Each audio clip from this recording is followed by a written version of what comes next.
ہمارا شہر جو ہے آلودگی میں. تو ابھی سردیاں آئی نہیں ہیں اور آپ دیکھ لیں کہ فضائی آلودگی کتنی بڑھتی جا رہی ہے. تو یہ دن بدن ہم نے پہلے نمبر پر بھی فال کرنا ہے. تو اس کے لیے آپ کو لگتا ہے کہ امیڈیٹلی جو اقدامات ہیں وہ ہمیں کیا اٹھانے چاہیے؟ دیکھیں سب سے پہلے تو ہمیں یہ سمجھنے کی ضرورت ہے کہ ماحول کی آلودگی ہمارا ایک بہت بڑا مسئلہ ہے. کیونکہ جس دن ہم یہ سمجھ گئے کہ یہ ہمارا کرٹیکل ایشو ہے اس دن ہی ہم اس پہ کام کرنا شروع کریں گے. ہم سب کو یہ اون کرنے کی ضرورت ہے کہ یہ ہمارا بہت بڑا مسئلہ ہے اور اس کو صاف کرنے کے لیے ہم نے کیا کام کرنا ہے. بیکاز کہ اگر آپ دیکھیں سسٹینیبل ڈیولپمنٹ گولز جو کہ 17 گولز ہیں, بہت بڑے بڑے گولز ہیں جو یونائٹڈ نیشن کی طرف سے ہیں, جو ہر ملک کو, دنیا کے بہت سارے ممالک کو 2030 تک اچیو کرنے. تو اگر آپ 17 گولز میں سے 7 گولز جو ہیں ایسے ہیں وہ جو ڈائریکٹلی اس بات پہ انوائرمنٹ پہ بات کرتے ہیں کہ ہم نے اگر ہم اپنے ملک کی ترقی چاہتے ہیں, سسٹینیبل گروتھ چاہتے ہیں, تو ہمیں ان 17 گولز کو اچیو کرنا ہے اور اس میں 7 گولز جو ہیں وہ انوائرمنٹ سے ریلیٹڈ ہیں. تو اس کا مطلب ہے یہ ایک بہت بڑا کرٹیکل ایشو ہے کہ ہم اپنے ماحول کی صفائی پہ بہت توجہ دیں تاکہ ہم جو 17 کے 17 گولز ہیں ان کو ڈائریکٹلی یا انڈائریکٹلی اگر اچیو کرنا ہے تو اس کا مطلب ہے ماحول کی صفائی سب سے امپورٹنٹ ہے اس میں. اور آپ یہ دیکھیں کہ ہمارے 20 سالوں میں پاکستان نے 152 جو ہے ایکسٹریم ویدر ایونٹس کو ایکسپیرینس کیا ہے. اور اس میں نہ صرف ہیلتھ کے تو بہت نقصان ہوئے, بہت زیادہ ڈیتھس ہوئیں, but at the same time ہمارا 3.8 بلین USD, میں نے پاک روپیز کی بات نہیں کر رہی ہوں, US ڈالر کی بات کر رہی ہوں. معیشت کو بہت نقصان پہنچا ہے, کتنا نقصان ہوا ہے ان ساری ماحول کی آلودگی کی وجہ سے. بالکل. تو جب ماحول ہمارا آلودہ ہے, ہم ایکسٹریم ویدرز کو فیس کر رہے ہیں, تو اس کا مطلب ہے کہ ہمیں بہت سارے نیچرل ڈیزاسٹرز کو بھی فیس کرنا پڑے گا. جیسے آپ کو پتہ ہے 2022 میں جب فلڈ آیا, 1/3 ملک کو نقصان افیکٹ کیا.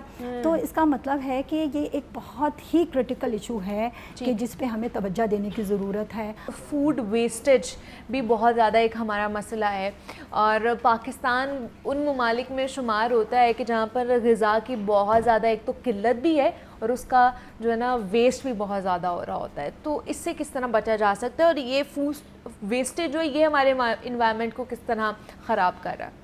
جیسے میں نے بتایا کہ بہت سارا ویسٹ پروڈیوس ہو رہا ہے, اس میں سالڈ ویسٹ بھی ہے but at the same time bio بھی ہے. اور بایو ہمارا کہاں سے آ رہا ہے؟ یہ جو فوڈ ویسٹ کی آپ بات کر رہے ہیں, جو ہم کھانا کھا رہے ہوتے ہیں وہ ویسٹ ہو جاتا ہے. بہت سارا کھانا جو ہے وہ ضائع ہو جاتا ہے, اسپیشلی اگر ہم کوئی پارٹی کر رہے ہیں یا شادیوں میں ہیں تو بہت سارا کھانا جو ہے ویسٹ ہو جاتا ہے.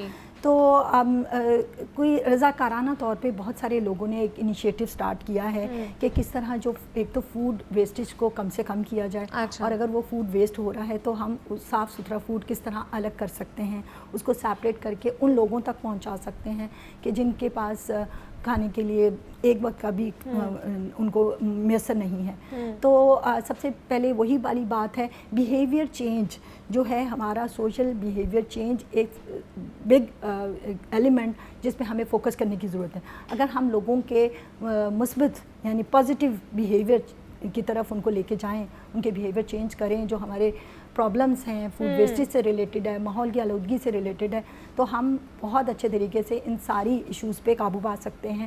اور اس کے لیے جیسے میں نے کہا, ہم زیادہ سے زیادہ اپنے یوتھ کو انگیج کریں اسکولس میں, کالجز میں, یونیورسٹیز میں, اور ان علاقوں تک ایک تو میپنگ ہونی چاہیے نا کہ کہاں پہ فوڈ ویسٹیج زیادہ ہے, کن ریسٹورنٹس میں زیادہ پرابلم ہے, کن شادی ہالس میں زیادہ پرابلم ہے, یا کن لوکیلٹیز میں زیادہ پرابلم ہے. تو پھر ٹارگیٹڈ اپروچ کا استعمال کر کے ان جگہوں پہ اسی طرح کے انیشیٹوز لیے جائیں, چاہے وہ اویئرنیس سے ریلیٹڈ ہے, کاؤنسلنگ سے ریلیٹڈ ہے, اور ان فوڈ کا جو ویسٹ ہو رہا ہے اس کو استعمال کیسے کرنا ہے پازیٹیو وے میں ان لوگوں کے لیے جن کو وہ فوڈ. ہمارے گھروں میں ایون دو کہ بہت زیادہ ویسٹ ہو رہا ہوتا ہے فوڈ کا, جو ہے نا بڑا بے دریغ استعمال کیا جا رہا ہوتا ہے. بالکل. تو فوڈ ویسٹ کو روک کے, لوگوں کو اویئر کر کے, کاؤنسلنگ کر کے ہم بہت اچھے طریقے سے اس پہ اپنے انوائرمنٹ کو جو ہے نا وہ بچا سکتے ہیں. اچھا تھوڑا سا جیسے ہم پلاسٹک کو بھی ہم نے ٹچ کیا ہے کہ پلاسٹک ہمارے انوائرمنٹ میں بہت زیادہ جو پولیوشن بھی ہے اور بہت خراب کر رہا ہے ہمارے انوائرمنٹ کو. اب اسٹڈیز ہمیں یہ بتاتی ہیں کہ کتنی دہائیوں تک جو ہے نا یہ ویسٹ نہیں ہوتا ہے, یہ پڑا رہتا ہے کہیں نہ کہیں. اگر آج میں نے کوئی باٹل یوز کی ہے یا کوئی پلاسٹک کا یوز کیا ہے تو یہ کتنے سالوں تک یہ وہیں پر موجود رہے گا, یہ جو ہے نا یہ ڈیزالو نہیں ہوگا. واقعی ایسا ہے, اور کتنے اسٹڈیز کیا بتاتی کتنے سال تک یہ زمین کے اندر رہتا ہے؟ پلاسٹک کا استعمال اٹس ہائیلی ڈینجرس. ایک تو یہ ہے کہ ہمارے ماحول کو آلودہ کرتا ہے, بیکاز کہ اگر آپ دیکھیں ایون دریا راوی کی بات کریں, وہ دریا راوی جو ہے ایک زمانے میں بہت خوبصورت جگہ ہوتی تھی, اب وہ جسٹ یہ پولیوشن, اور اس میں آپ پلاسٹک کے بیگز دیکھیں گے تھاؤزنڈز آف تھاؤزنڈ. اور وہ یہ ہے کہ یہ تو بہت ساری ریسرچز کہتی ہیں کہ ایون 100 ایئرس بھی چاہیے اس کو ڈسٹرائے کرنے کے لیے, وہ ختم نہیں ہوتا ہے. 100 ایئرس. تو آپ یہ دیکھیں کہ جو کنٹینیوس پلاسٹک مٹیریل ہم استعمال کر رہے ہیں, پروڈیوس ہو رہا ہے, وہ ایک تو یہ کہ ہماری ہیلتھ کو جو یہ آپ کینسر بڑھتے جا رہے ہیں, تو کینسر کی بڑھنے کی مین ریزن یہ ہے کہ جب ہم مائکرو ویو میں یہ پلاسٹک کے برتنوں کا استعمال کرتے ہیں, سو اٹس ہائیلی ڈینجرس. جب آپ اس برتن کو گرم کرتے ہیں یا گرم کھانا ہم پلاسٹک کے برتنوں میں استعمال کرتے ہیں, تو اس کی جو اس کارسینوجن یعنی وہ ایسا مٹیریل کیمیکل پروڈیوس کرتا ہے جو کہ ہمارے باڈی میں جا کے کینسر کو بنانے میں کینسر کا باعث بن رہا ہوتا ہے. تو اس لیے پلاسٹک کے برتنوں کا استعمال بالکل ختم کر دیا جائے اگر ہم اپنی صحت, اپنے بچوں کی صحت چاہتے ہیں. اور اس کے ساتھ ہی پلاسٹک کے بیگز, پہلی تو بات ہے پلاسٹک کے بیگ پروڈیوس ہی نہیں ہونے چاہیے, تو اس میں گورنمنٹ کا گورنمنٹ انسٹیٹیوشن کا بہت امپورٹنٹ رول ہے کہ وہ نہ ہی پلاسٹک کے برتن پروڈیوس ہوں یا ایسی پلاسٹک ہو جو کہ جس کو کرنا آسان ہو. اور اگر پلاسٹک پروڈیوس ہونا ہی بند ہو جائے گی تو ڈیفینیٹلی لوگوں تک تو رسائی نہیں کریں گے اس کو. بالکل. تو کچھ جگہ پہ جیسے اسلام آباد میں, لاہور میں یہ انیشیٹو اسٹارٹ ہوا کہ کپڑے کے بیگ کا استعمال کیا جائے یا ڈسپوزل, لیکن ابھی بھی کہیں نہ کہیں پلاسٹک کے بیگز یوز ہو رہے ہیں. بالکل, یہی میں بات کر رہی تھی کہ آلدو کہ ہمارا قانون تو آ چکا ہے لیکن اس کا نفاذ اتنا اسٹرکٹ نہیں ہے, جس کی وجہ سے اسٹل لوگ جو ہیں وہ استعمال کر رہے ہیں. پھر ہم نے 2-3 جگہوں پہ امپلیمنٹ کرنے سے تو اس کا کوئی فائدہ نہیں ہوگا انٹل انلیس ہم ہر جگہ پہ اس کا نفاذ نہیں کرتے اس قانون کا. بس یہ ہے کہ نیت ہونی چاہیے, باقی معاملات خود ہی صحیح ہونا شروع ہو جاتے ہیں. تو ہم نے ان ڈیٹیل میں بات کی ہے کہ ہم نے اپنے انوائرمنٹ کو کس طرح بہتر کرنا ہے, کون کون سے ایسے فیکٹرز ہیں جو ہمارے انوائرمنٹ کو خراب کر رہے ہیں. پروفیسر ڈاکٹر روبینہ ہمارے ساتھ موجود تھی. Doctor Rubina, thank you so much for coming here. تو یہاں پہ ایک چھوٹی سی بریک لیتے ہیں, ملتے ہیں اس بریک کے بعد.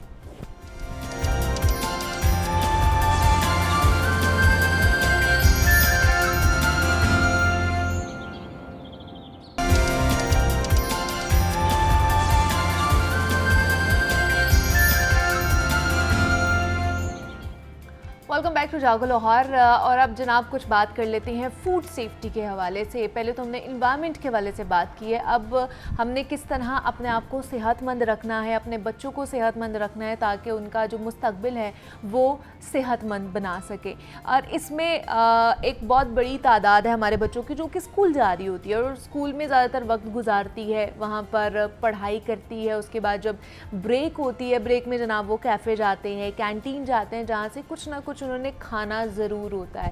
اب اس میں بھی بہت زیادہ امپورٹنٹ چیز ہے کہ وہاں پر کیا چیز مل رہی ہے انہیں, جو سموسے, پکوڑے اور باقی سینڈوچز, کولا ڈرنکس اگر انہیں مل رہی ہیں یا جوسز مل رہے ہیں تو ان کی ہائیجین کیا صحیح ہے نہیں ہے, وہاں کا کیا ایٹماسفیئر ہے, بچوں کو جو دیا جا رہا ہے وہ صحیح بھی ہے یا نہیں ہے, کیونکہ بہت امپورٹنٹ چیز ہے, کیونکہ ان کا فیوچر ڈیپینڈ کرتا ہے, ان کی صحت اس کے اوپر ڈیپینڈ کرتی ہے. تو اس حوالے سے ایک کیمپین سٹارٹ کی گئی تھی فوڈ اتھارٹی کی طرف سے, جس میں بچوں کی اچھی صحت اور ساتھ ساتھ اساتذہ کے لیے بھی اویئرنیس تھی اور والدین کے لیے بھی اویئرنیس تھی کہ ایٹ سیف کڈز کیمپین کا آغاز کیا گیا تھا. اب اس کا فالو اپ لیا جا رہا ہے اور اس میں کس طرح کا فیڈ بیک آیا ہے بچوں کی طرف سے, والدین کی طرف سے, اساتذہ کی طرف سے, اور یہ کتنا سیفلی تھا یہ سارا پروسیجر اس کو ٹیک اپ کرنا. تو اس پہ بات کر لیتے ہیں. اس پہ بات کرنے کے لیے ہمارے ساتھ عاصم جاوید صاحب موجود ہیں جو ڈی جی فوڈ اتھارٹی ہیں پنجاب کے. عاصم صاحب آپ کو خوش آمدید کہتے ہیں. جاگو لاہور میں کیسے ہیں آپ, ٹھیک ہے؟ جی تھینک یو میڈم, میں ٹھیک ہوں الحمدللہ. عاصم صاحب یہ بتائیے ہمیں, جو آپ نے کیمپین شروع کی تھی خاص طور پر کڈس کے حوالے سے کہ ان کی فوڈ اور ان کی جو کوالٹی ہے اس کو بہتر کیا جا سکے، اس کا کیسا رسپانس رہا، فالو اپ کیسا آپ لوگوں کا چل رہا ہے؟ میڈم اس میں دو چیزیں بڑی اہم ہیں. ایک تو یہ ہے کہ بچوں کی نیوٹریشن کے حوالے سے ہمیں کیا کرنا ہے، اور دوسری یہ ہے کہ جو Punjab educational institutions safe food regulations ہیں اس کی امپلیمنٹیشن ہے. میں پہلی چیز کی طرف پہلے آتا ہوں. جو بچوں کے حوالے سے ہم نے ہیلدی کڈس کیمپین یا eat safe kids campaign start کی، ہم اس کو فالو اپ کر رہے ہیں. اس کو ہم نے تھوڑا سا ماڈیفائی کیا ہے، وہ اس طریقے سے کہ ہم تمام سکولز کے اندر بچوں کو 4 کیٹیگریز میں ڈیوائڈ کریں گے. اچھا. ڈی کیٹیگری میں وہ بچے ہوں گے جو کہ میل نرشڈ ہیں. سی کیٹیگری میں وہ بچے ہیں کہ جو کہ انہیلدی ہیں، اور بی کیٹیگری میں بچے جو ہیں وہ ہیلدی ہوں گے، اور اے کیٹیگری میں کہ جو فٹ ہیلتھ بھی ہیں اور فٹ بھی ہیں. اس کے اوپر ہم یہ کریں گے، یہ کیٹیگریز ہم نے بنا لی. ہر سکول کے اندر 3 ممبر کی ایک کمیٹی ہوگی جن کو پتہ ہوگا کہ ہم نے بچوں کو کس طریقے سے کیٹیگرائز کرنا ہے. تمام بچے جو ہے ان کا ڈیٹا ظاہر ہر سکول کے پاس موجود ہوتا ہے. ایک ہم اس میں ایپ جو ہے وہ بنا رہے ہیں، اس کے رائٹس ہر سکول کے پرائیویٹ سکولز اور پبلک سکولز ان کے لوگ اسی ٹیم کے پاس موجود ہوں گے. تو اس طریقے سے وہ سارا بچوں کا ڈیٹا کمپائل ہو جائے گا کہ ہمیں پتہ ہوگا کہ پورے پنجاب میں ڈی کیٹیگری میں کتنے بچے آ رہے ہیں، بی کیٹیگری میں، سی کیٹیگری میں، اے کیٹیگری میں کتنے بچے آ رہے ہیں، اور ان کو ہم نے کس طریقے سے ایجوکیٹ کرنا ہے. عاصم صاحب، کتنے سکولز میں ابھی تک یہ جو کیمپین ہے اس کو انیشیٹ کیا گیا ہے؟ میڈم یہ کیمپین تو تمام جو پبلک سیکٹر کے سکولز ہیں ان میں انیشیٹ ہو چکی ہے. اور جیسے میں عرض کر رہا تھا کہ ایک تو ہم بچوں کو مختلف کیٹیگریز میں based upon their nutritional status جو ہے وہ ان کو کیٹیگرائز کر لیں گے، نمبر 1. نمبر 2 یہ ہے کہ اس میں جو پیرنٹس ہیں اور ان کے ٹیچرز ہیں ان کے لیے اویئرنیس میٹیریل ہے کہ ان کو ہم اویئرنیس میٹیریل پرووائڈ کریں گے کہ ان بچوں کو انہوں نے کھلانا کیا ہے. اس کے ساتھ ساتھ جو تیسری اہم چیز ہے اس کے اندر ہم ان بچوں کو جو ہے ہماری ٹارگٹ ہے، آپ کو یاد ہوگا کہ ہم نے 14 اگست کے پہ بچوں کو ہم مینار پاکستان لے کے گئے تھے، اور وہاں پہ جا کے ہم نے ایک عہد کیا تھا کہ ہم نے کم از کم 10 لاکھ بچوں کو فوڈ چیمپئن بنانا ہے. اب وہ فوڈ چیمپئن وہ بچے ہوں گے کہ جو ہیلدی بھی ہوں گے اور جو فٹ بھی ہوں گے. جو کیٹیگری اے والے بچے ہوں گے کہ جو ہیلدی بھی ہیں اور فٹ بھی ادروائز فزیکلی نظر آ رہے ہیں، تو ان بچوں کو پنجاب فوڈ اتھارٹی ایک بیج جو ہے وہ لگایا کرے گی، these are food champions of Punjab food authority.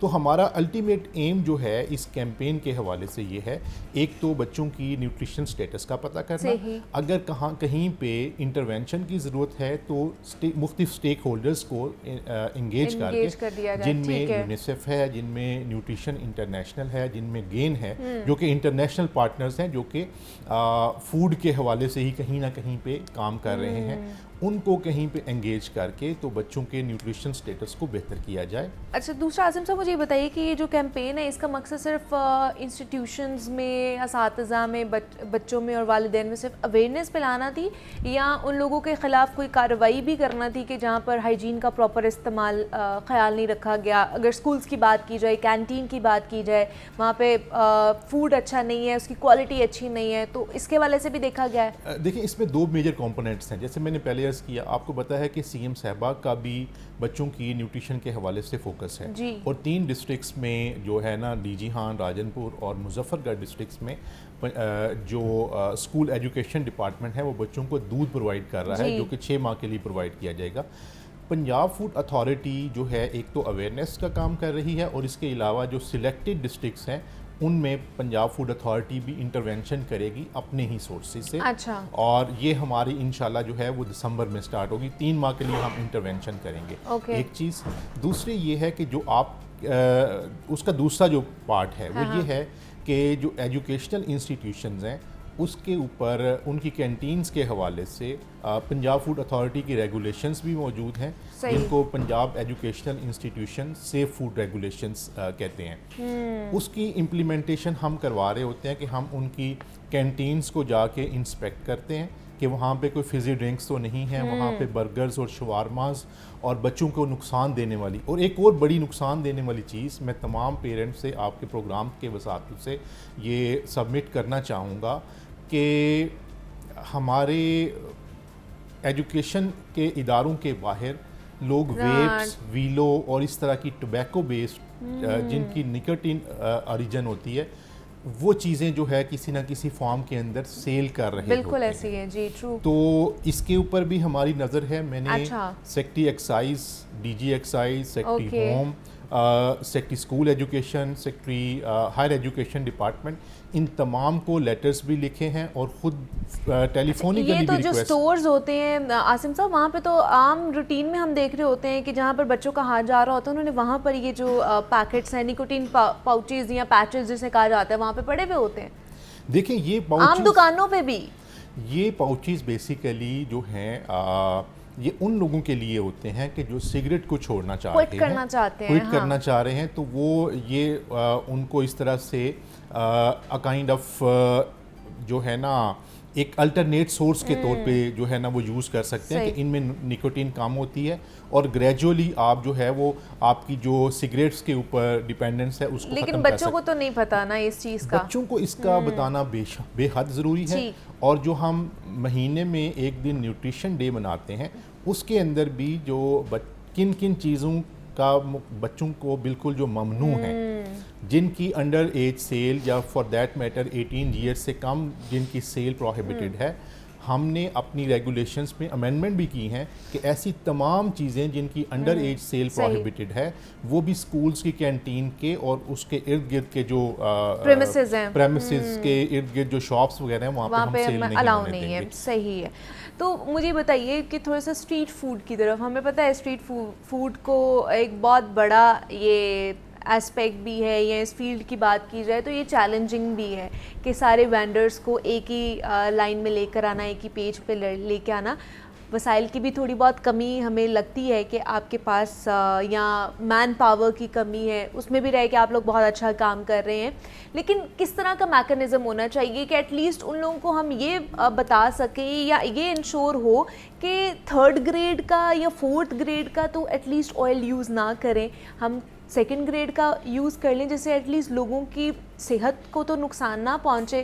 جس طرح ہم پکوڑے کھا رہے ہوتے ہیں, سموسے کھا رہے ہوتے ہیں, اس طرح کی باقی چیزیں باہر سے ہم لوگ لے رہے ہوتے ہیں. اب جیسے ہم لوگ سن رہے تھے کہ آپ لوگوں نے 4600 لیٹر جو ہے نا تلف کیا ہے, آئل تلف کیا ہے, تو اس کا مطلب کہ وہ کہیں نہ کہیں ہمیں جانا ہی تھا ہمارے ڈائٹ کے اندر, ڈائٹ کے تھرو ہماری صحت کو نقصان پہنچانا تھا. تو اس کو کس طرح آپ لوگ انشور کریں گے, میکانزم کس طرح بنائیں گے؟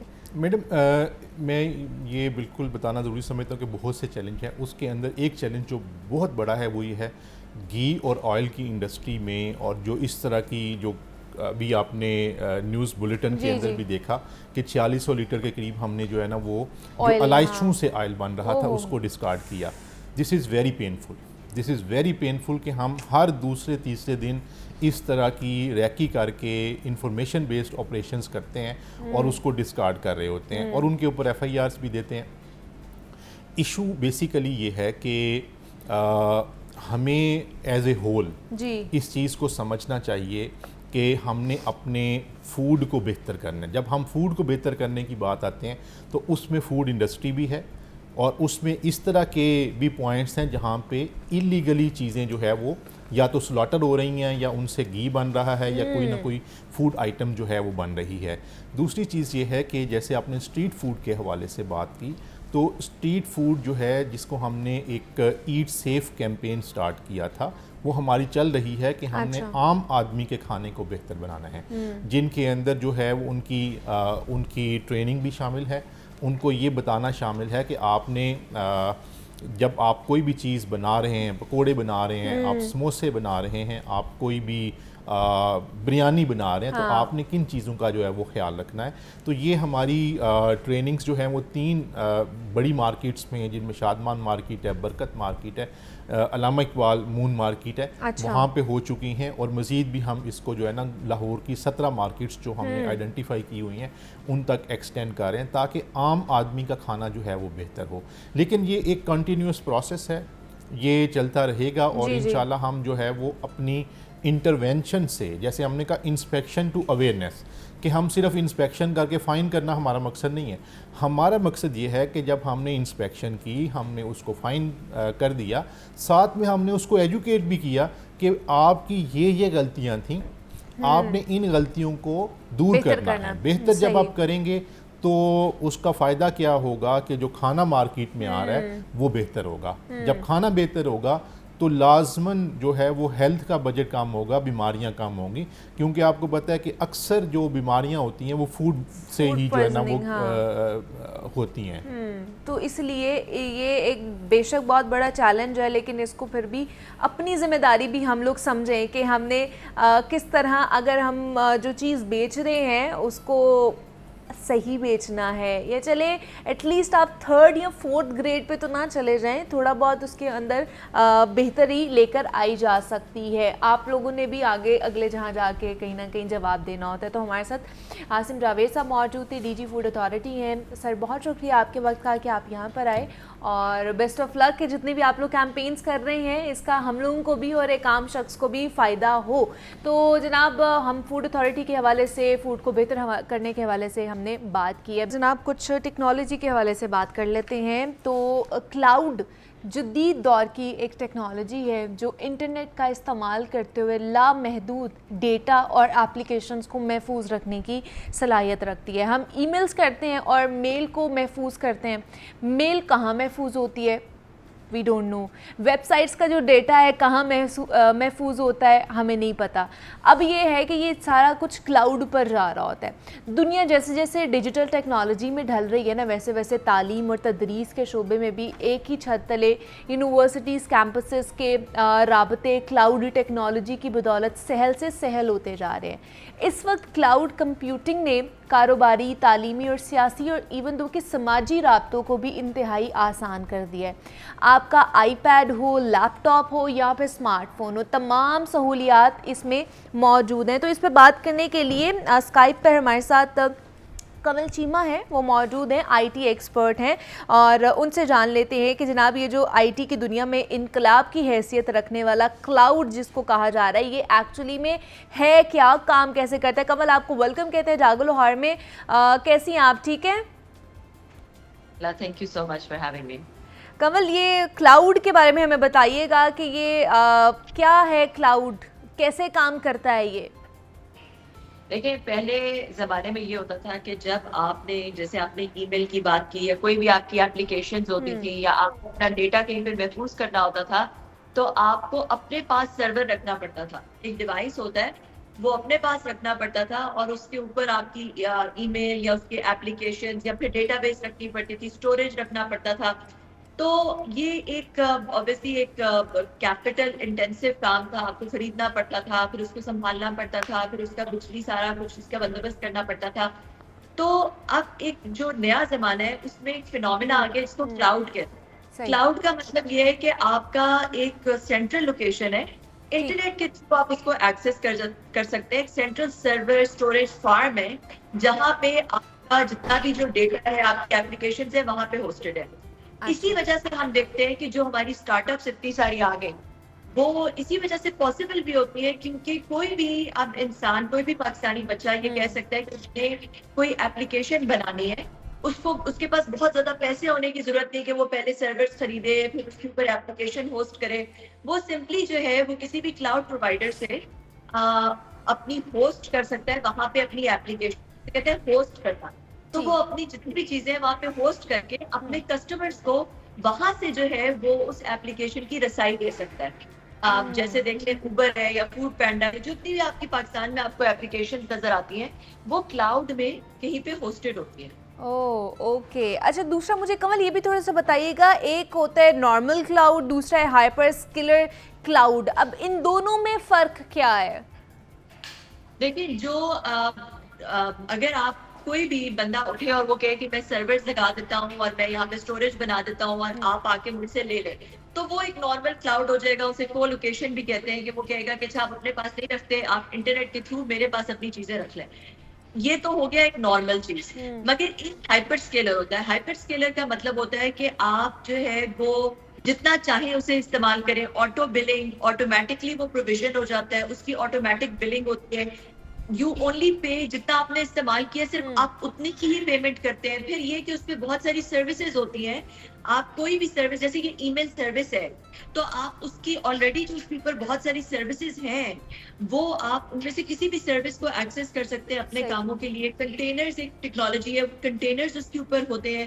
تو ہائپر اسکیلر کا مطلب ہوتا ہے کہ پے ایز یو گرو, اور آٹو پروویژننگ, آٹو بلنگ اور کافی ساری سروسز جو کہ ایک نارمل کلاؤڈ میں اویلیبل نہیں ہوتی. اچھا دوسرا کنول مجھے بتائیے گا, جتنے بھی ہم دیکھتے ہیں کہ ڈیولپڈ کنٹریز ہیں, ترقی یافتہ ممالک ہیں, وہاں پر پاکستان کی جو نوجوان نسل ہے اسی کو آئی ٹی میں کیوں ترجیح دیا جاتا ہے, باوجود اس کے بھی کہ یہاں پر وسائل بھی نہیں ہیں, لیکن پھر بھی آئی ٹی کے شعبے میں ہماری نوجوان نسل کو بہت زیادہ پروموٹ یا پھر ریفر کیا جاتا ہے. اس کی کیا وجہ لگتی ہے آپ کو؟